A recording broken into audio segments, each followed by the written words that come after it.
Hello, hello. Welcome everyone to Friends and Authors Live. I'm Rosalinda Roman here with my good friend AK Vyas, who is also known as Ash. And this is our weekly show where we share tips and tricks about being indie authors. Hey Ash, how are you? Good. How are you, Rosalinda?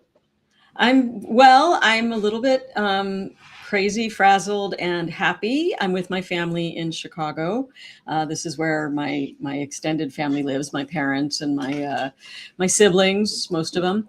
So yeah, I'm here. I was actually going to do the show live from the Brookfield Zoo for anyone who knows the Chicagoland area, but I realized at the 11th hour that I better send them to the zoo, do the show, and then join them at the zoo later. So no monkeys behind me, at least as far as I know.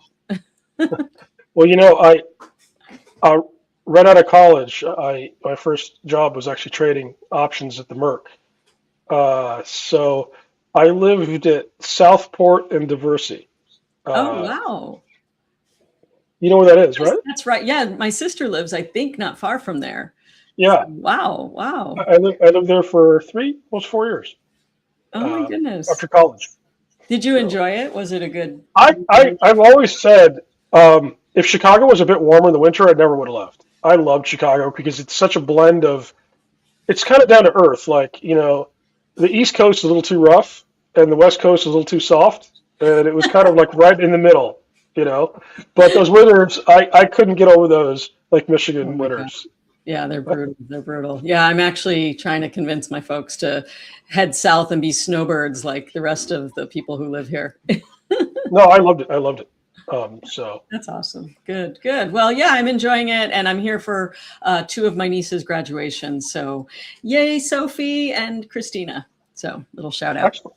Congratulations. Yeah, so I'm once again for 2 weeks in a row. I'm basically this is Ash is going to have to carry the show because my normal time to prep and think has been dedicated to traveling and enjoying family. So, what do you want to talk about today? Well, I've had some interesting conversations. We have a bunch of friends who help us, and then we also try to help other authors who are earlier in the journey than we are. And I I often say something like everybody has their own style, and uh, I was asked to clarify it and give examples of kind of the research process and how I go about making a statement about my process that's a little different, I think, than some folks. And I guess the way I do it, and a bunch of successful author friends that we have, is I don't use a line editor at all at anywhere in my process, right? Like I know some folks I do. didn't realize that. Now, and so just to clarify, since we're talking potentially to new um, authors or people a few steps behind us, there's a difference between a developmental editor, which is someone who helps you with the story, and Yeah. then a line editor is someone who helps you make sure you have all the typos No, and. no. Well, then I misspoke. I don't use a Oh no, no. developmental editor. Yeah, Okay, okay. I definitely have a professional proofreader go over my stuff, and she's wonderful. Yeah, yeah. But as far as the story aspects, I don't. I've never done that. Okay. And I wanted to show you how so far I've gotten away with it, right? Yeah, I can't wait to see.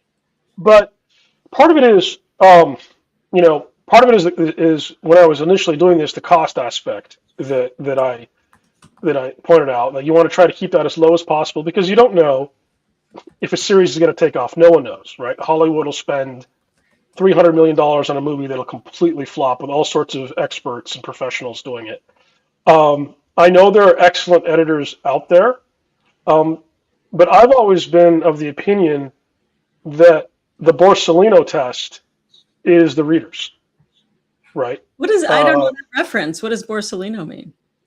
okay, you're in Al Capone's backyard. You should know the Borsellino. No, I said yeah. I I said yeah. probably should. I should. Although I will. I could have said acetest, but okay, here we In go. my defense, I grew up in Chicago till I was 11, and then I moved to Miami. So, I probably was unaware of Al Capone when I was 11. Yeah, you'll like this. So, a Borsellino is one of those Italian fedora hats, like the old gangsters and stuff used to wear.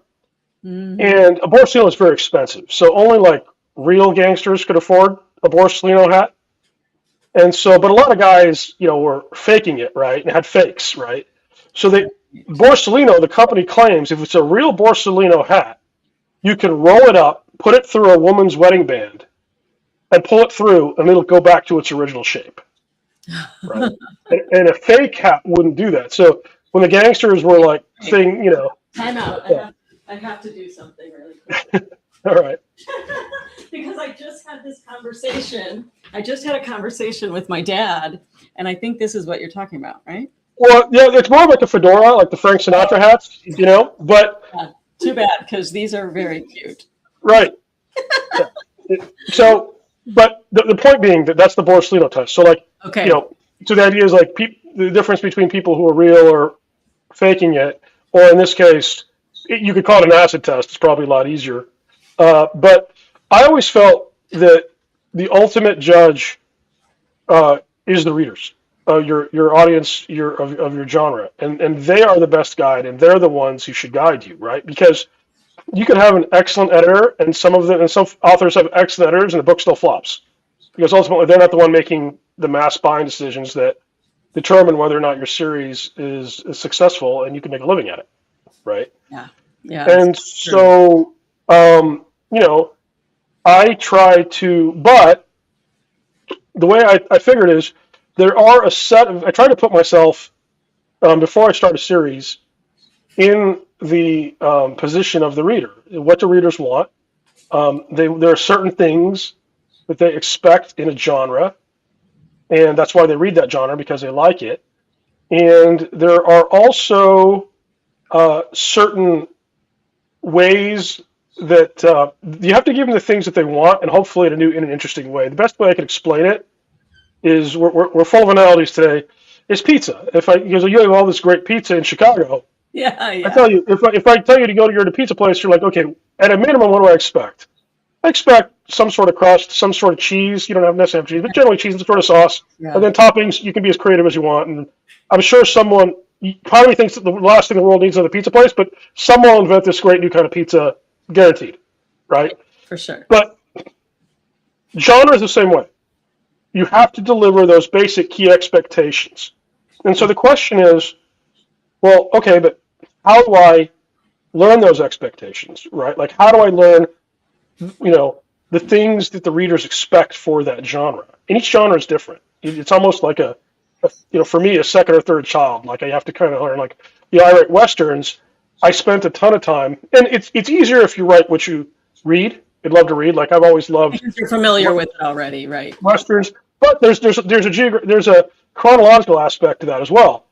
In that, I grew up on Army bases in Texas, reading a bunch of Westerns, but and I still read those, but some folks read those, but the categories that I'm in, I looked at the top 10 or 15 Westerns in my categories, right? And the reason I looked at that is because if you think about it, Kindle Unlimited and Amazon has changed the way you need to write. Right. And by that I mean that obviously you need to tell a good story, right?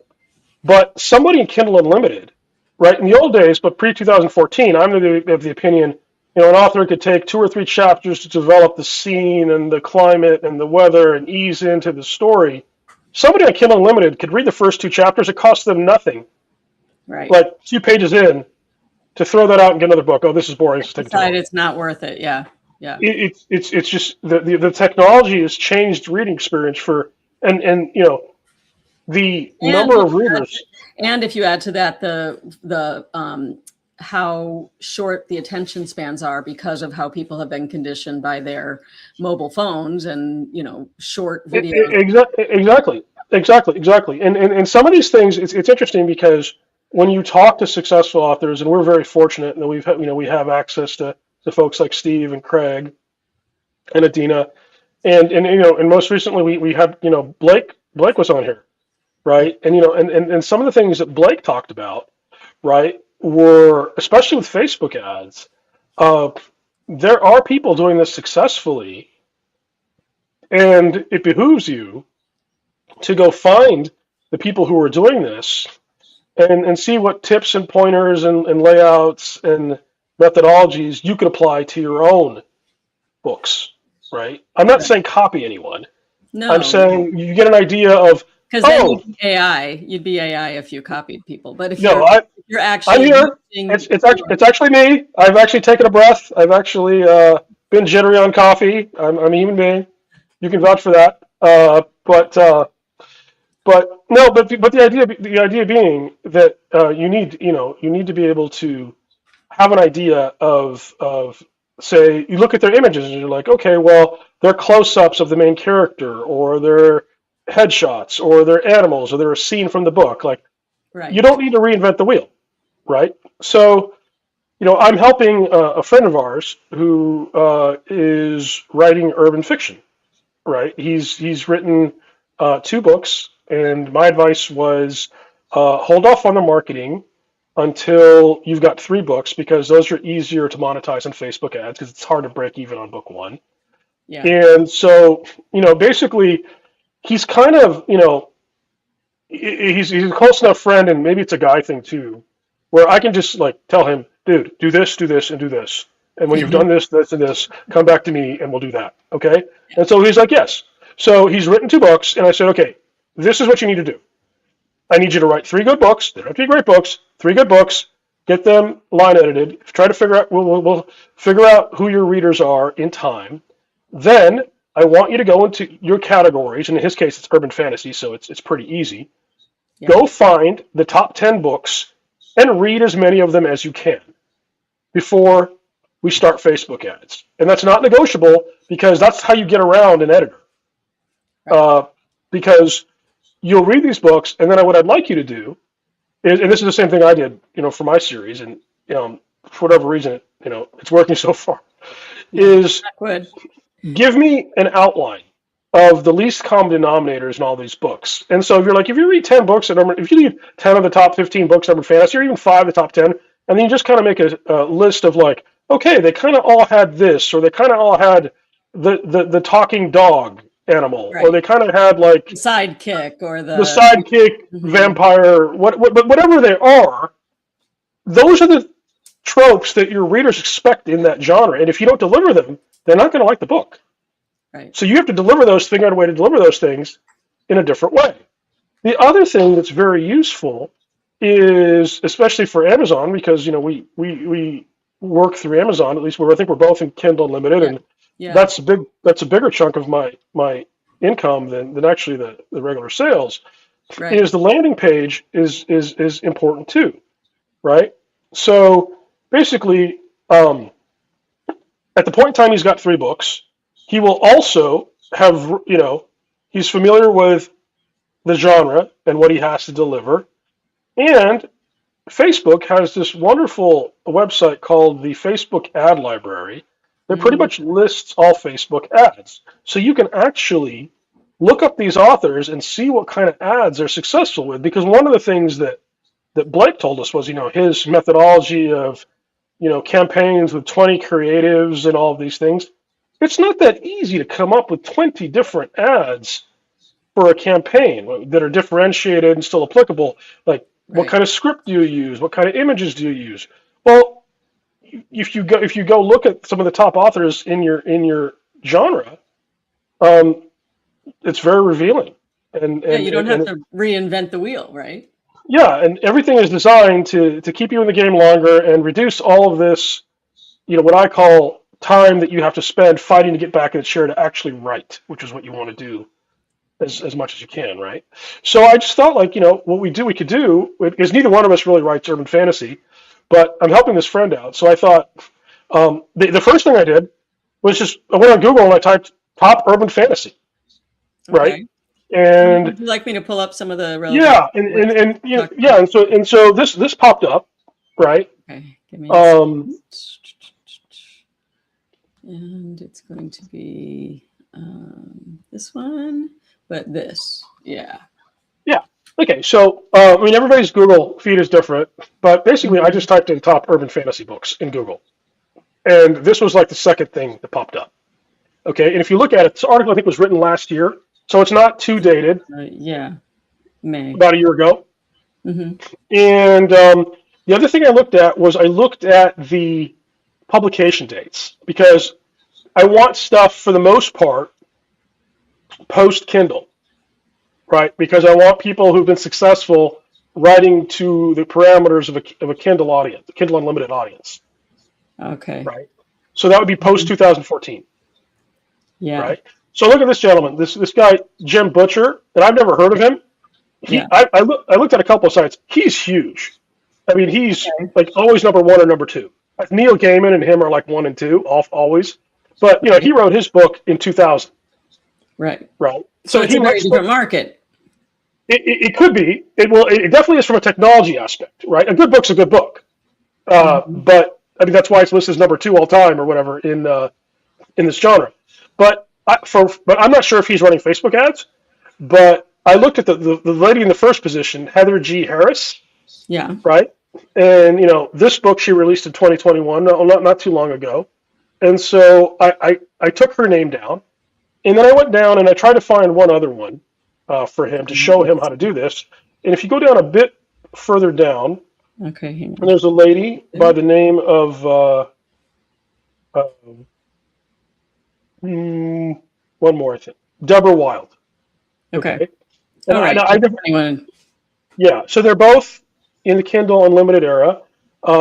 She's number six. The other lady's number one. I don't know any. I don't know them at all. But clearly, like when readers go look, this is what pops up, and Right. this is what's relevant and appropriate for. So the first thing I would do is I would literally just go to Amazon, and if we just go to Amazon and go to Miss Harris's page. Yeah. And so before we go to Harris's page, I wanted to show this is the Amazon, AKA Meta ad library, right? And you just go to facebook.com/ads/library, and it pulls up this little search feature, little search section, and you select the ad category, so all ads, and then you would type in this case, it was Deborah Wild. Yeah, Is that right? Okay. Deborah Wild, Then, author, I think. oh yeah. So if you look, there's the Deborah Wild Yeah. author. Okay. Okay, and so she's in there. She actually is actively running Facebook ads. And if you scroll down, I don't know how many she has, but it seems like she has, Yeah, she's three or got four. 4 on here, but that's active ads. If you remove the Maybe active it's ads. possible she has others. But what it says is, and the other thing to look at is how long these ads have been running, And how do right? you see that? It should say near the top, and if it doesn't, look, see that one there. If you scroll down, This one? scroll back up a little bit. Okay. There, you see under the green, the third sentence Yeah. started running on May 16th. 16th. So that was just a few days That ago. was recent, but let's look at the other ones. See if any of the other ones are. Well, these are the active ones. So like this one was May 9th, May 9th, May 9th. So she Okay, so started these running are these all 3 May 9th. Hmm. so these are all relatively new ads, and so she's been running them for about 10 days. What you're generally looking for is ones that have been running for months, because Let's those are take successful. the active ads part off and just see what comes up. So this shows the inactive ones. These are like 4 days worth. Only, yeah, just a handful of days. So those ads, for whatever reason, they turned them off pretty quick, right? Yeah. Yeah. Um, Okay. okay, so You want to check the other one? yeah, well, we can check. We had pulled up already the Oh, Heather there she Harris. is. She's the one that was number 1 up there, right? Okay, here we go. Look at her first ad. Okay. Look how long it's been running. Wow. For a year and a half, a year and 3 months. I don't know how That's to a do good ad. that. Yeah, that much. That's likely a very good ad. It's a very successful Mhm. ad in this genre, right? So look at her script. Like if you click kind of just underneath her name, it'll show you the whole ad. Right here. Yeah, Oh yeah. there you go. So that's the kind of. So you see the image that she uses. You see the setup of her ad. You see her headline. You see her blur. Everything. It's all there. And then Yeah. she has different kinds of ads, right? So this is a very useful tool Yeah, and this for is the one someone. that's listed as number one on this list. So And you she's, yeah, wonder she's how much that corresponds, that she's got this ad, these well, yeah, ads. I don't know, and I don't know if she's indie or trad. All I know is she's successful and she's running ads, and she's apparently running pretty good ads. If you look at the tenure of ads, I mean, I've run an ad for a year, but very rarely. It has to be a really good ad to last that long. Yeah, this Uh, one was running since October 1st of 2025. This one since 2 years worth on this one so since so May I of would this say, year. but look at it. Okay, so I didn't see the image on the first one, but so the middle image is kind of a portrait, kind of a moon, kind of a back shot. And then the one on the right is a close up of like, it looks like a vampire or something, right? Yeah, yeah, So, but that's what Blake taught us, that Facebook wants multiple kinds of images. And if you look at the ad script, it's also very different between ad two and ad three. yeah. And the first one Right? is just like an image of, I don't know if it's her and her dog or someone else and their Yeah, dog, I but have yeah, no very idea. different image, But, very different but image. for our friend who, once he finishes book three, is going to start running Facebook ads, I told him to save up for it. Budget, $40 a day, call it 1,200 bucks at a minimum. A little $50 a day would probably be better for a couple of months, right? Mhm. And then we start running these ads, and we'll get results in 2 or 3 weeks. And if he's read the books and he's done his homework, he knows the expectations of the genre. He's looked at the Facebook ads of successful authors in the genre. He knows how they're structuring their ads. So he's got a pretty good head start uh, on a successful series. Now, Right. part of it's luck, part of it's timing, part of it's things out of his control. But the things he can control, I think he's put himself in a decent position to actually succeed. Well, and it helps. Okay, it helps to have friends who understand and have gone through it. You've done this, and you don't necessarily have to have friends who have done it because we're friends in authors' lives. So, like, you can learn from others who are doing this. So that's a perfect example of going to the ads of the successful one. She may not be your friend, but you can learn from how it's working for her as another author. Yeah, and it's interesting, and it may be a bit anecdotal, but the most successful indie author I think that we both know personally has never used a developmental editor. Right? He's Hmm. just a machine who cranks out books, and he does proofread. And interestingly enough, our good friend who's topping the cozy mystery charts, her books took off when she stopped using her editor. She used an editor for her first series that had some success, but not the levels she had now, and she started doing it herself. When she, because she over the years she wrote a couple of genres. Excuse me. She wrote a couple of series, and really, she knows her genre. She knows cozy's cold. And she Right. told me, I was really nervous stopping my editor, but once I stopped my editor, this series took off. Yeah. And, Right. I think that's a very strong argument for your individual voice as an individual author. And that's what makes indie authors so unique is you can pivot, number one, because there's no way that could have happened if she was a trad author. She would have had to be with their editor, however they, in my opinion. But also her unique voice, it was actually her second language or maybe third. I don't know. She's Third. She's pretty yeah. So amazing. like, so I understand the doubt, and I have this myself. You always worry like, okay, the way I write isn't going to be high literary enough, or somebody's going to criticize it or whatever that might be.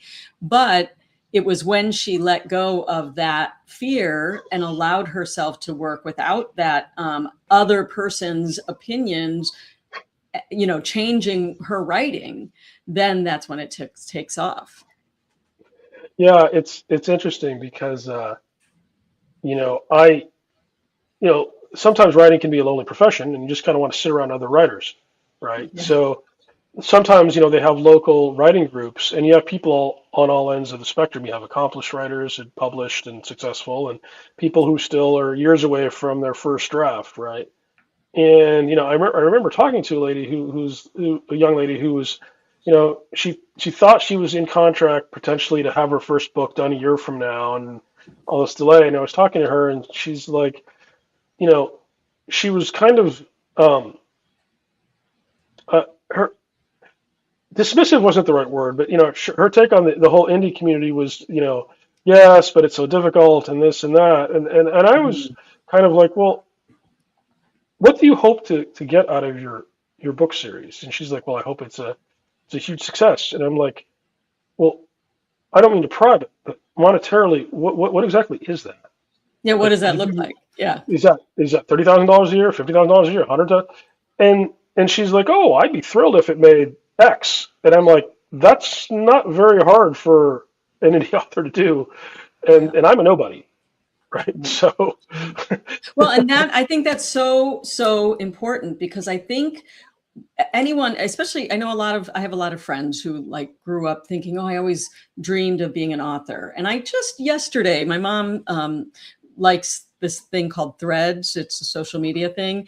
And yeah, she was sharing some of the conversations that happen within the indie author space on Threads. And someone was talking about, about trad being a trad author and that people tell her because she's an indie author, whoever wrote the thing, and that she's not a real, oh, it's too bad nobody thinks of you as a real author. And I was like, that's not my experience, number one.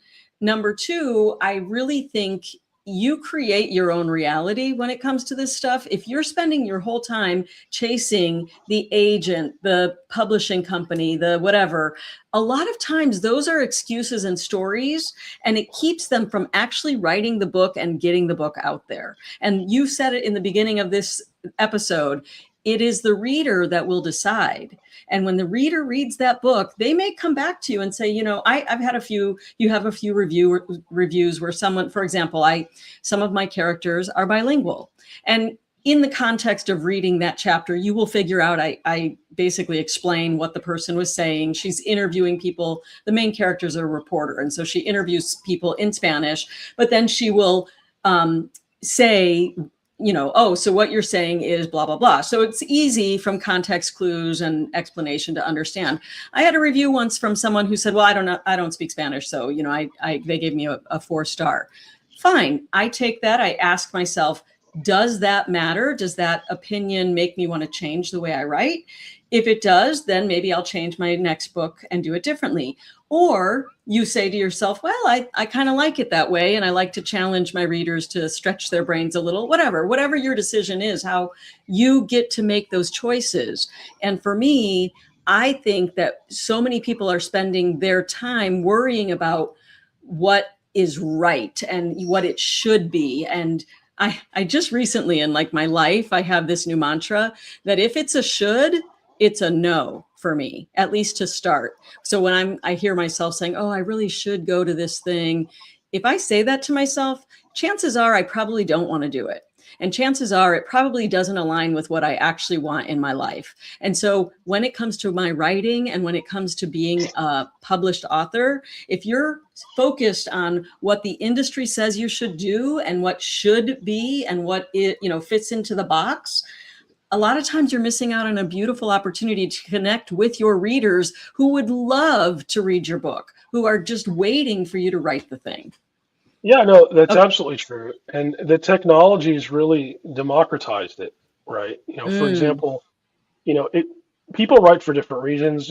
Most of them I think enjoy it to a certain extent, but if you're running a business, you're hoping to make money with it enough to perhaps make that your career, right? And when you talk to people about that sort of thing, it's like, well, okay, well, you know, does a real author make X?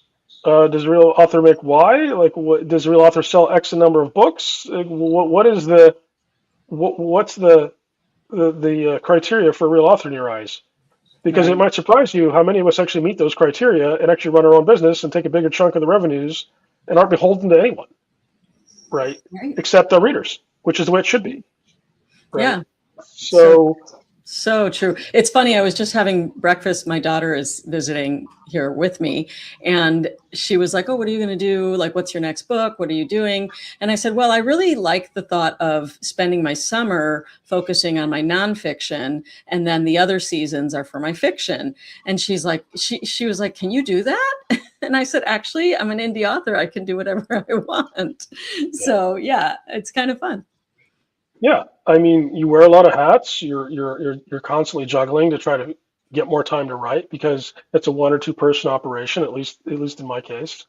Yeah. Uh, but the rewards, are definitely there. And I'd actually argue that, indies as the little guys, guerrilla marketing, that sort of thing, are more innovative and the cutting edge relative to some of these publishing houses. Like I've never gotten a to the point where I wanted to take one of those deals. I had some interest in one of my Western series from a trad publisher.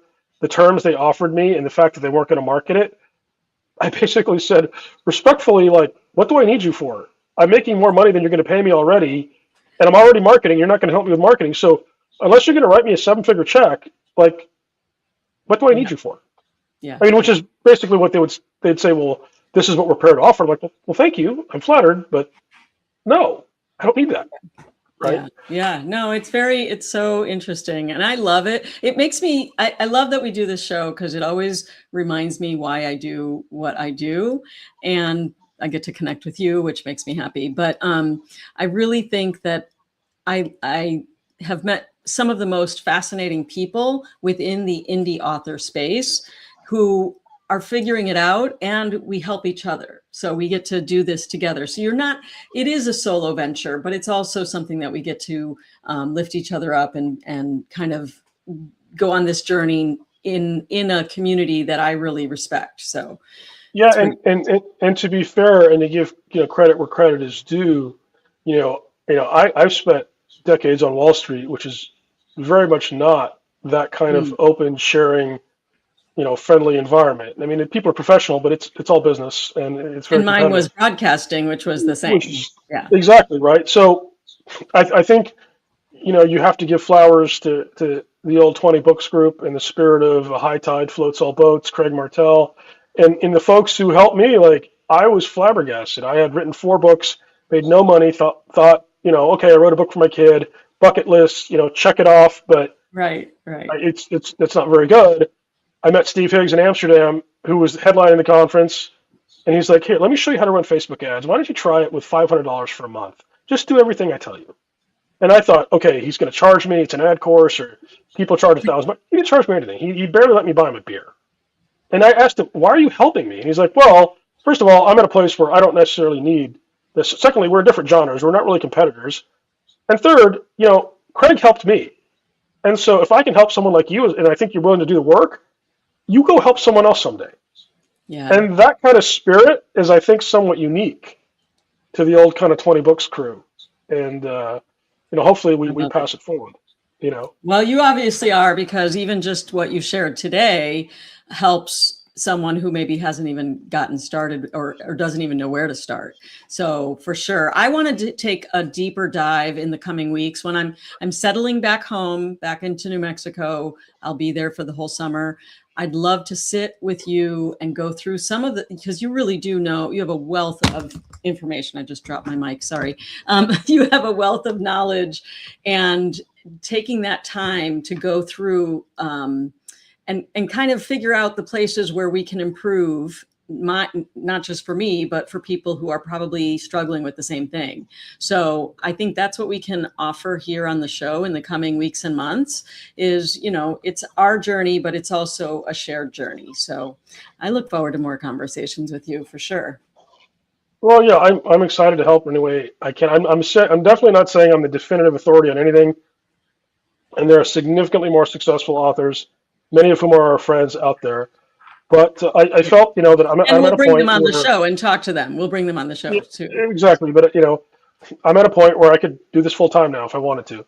And the other thing is the environment, like the confluence of technology changes over the past couple of years and the impact it's had on the way books are found, the way books are researched, the way books, are found by your readers. it's been a ton of change in a very short period of time. And like if you're running a small business, and you're a 1 or 2 person shop, you have to stay on top of that stuff, in my opinion, right? Yeah. Otherwise, you're going to be behind, and you don't want to be behind. No, we want to stay on top of it, and we want every indie author to be making lots of money. So we keep this wonderful thing going. It keeps the conferences fun, right? If everyone's That's doing for well. sure. Yeah. I love it. I love it. All right. Well, I think that's a wrap for this episode of Friends and Authors Live every week on Tuesday at 1 o'clock Mountain Time. And it's 9 o'clock where you are, right? In Europe? Yeah. Yeah. 9 p.m. So that just shows Asha's commitment. He's here every night. So every Tuesday night. All right. We will talk to you next week. And thanks again for watching Friends and Authors Live. I'm Rosalinda Roman with AK Vyas, and we will see you next week. All right, Bye, everyone. everybody.